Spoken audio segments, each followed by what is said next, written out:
The Spurs have been tanking all season long, and what's very interesting is right now Gregg Popovich is under immense pressure to maintain the third worst record over these final 17 games.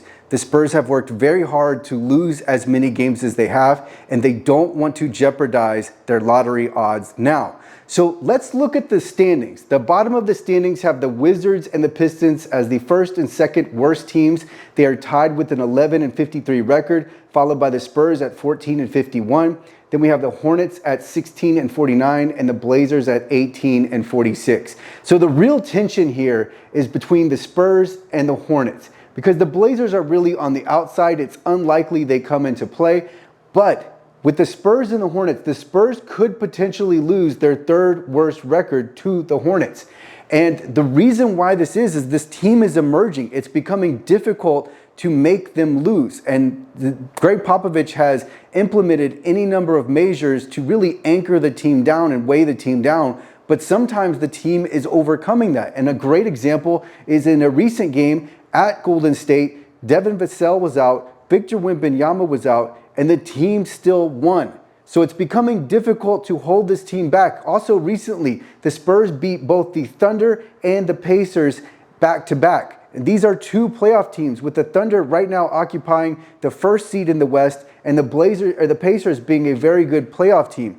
So this is where it becomes really, really interesting, is how Gregg Popovich juggles this emerging team and trying to keep them in the third worst record. And I think what you will see over the final 17 games for the Spurs and thereabouts for the Hornets is that the Spurs are going to win games, but they're trying to keep pace with the Hornets. So they never want to get too close to the Hornets. They definitely don't want to eclipse them, and they don't want to tie them. So they always want to stay underneath the Hornets record.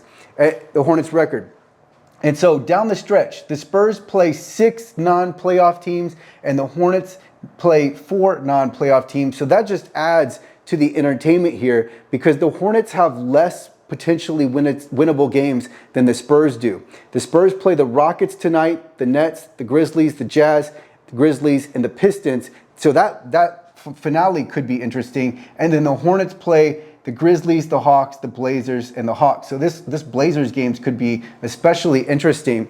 But the point here is that the Hornets have, in theory, less opportunities to win than the Spurs do.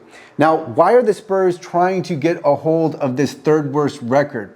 Well, because this gives them the maximum odds of receiving a top 4 pick. Even the Pistons and the Wizards can do no better than these odds. So this really is the ideal spot for the Spurs. If they drop to the 4th worst team in the NBA, then their odds of receiving a top pick are also dropped. Now, it's not so bad. It's not like the drops, there's a cliff drop, but it is a drop, and the Spurs have worked all season long to ensure that they have one of these bottom 3 picks.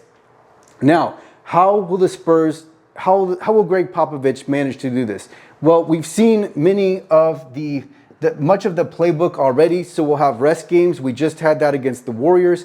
We'll have precautions. So we might have, something like a tweak where we have an overly, the Gregg Popovich cites to the Spurs team doctors, and then we have precautionary rest. We might have a minutes restriction again. Of course, most of this applies to Victor, but it could also apply to Devin Vassell or another key player. We might have extended bench time. So the other night against, who was it that they played? They just played this team. But the other night, Gregg Popovich sat Victor Wembanyama against the Warriors again in San Antonio. He sat him for extended bench time while the Warriors were really running away with the game. I think they went on a 20-4 run or something thereabouts. So we might see extended bench time. We also might see no adjustments. We've seen this before during the season. So against the Rockets recently, we saw Alpi Sengun repeatedly scoring on Victor. No adjustments were made.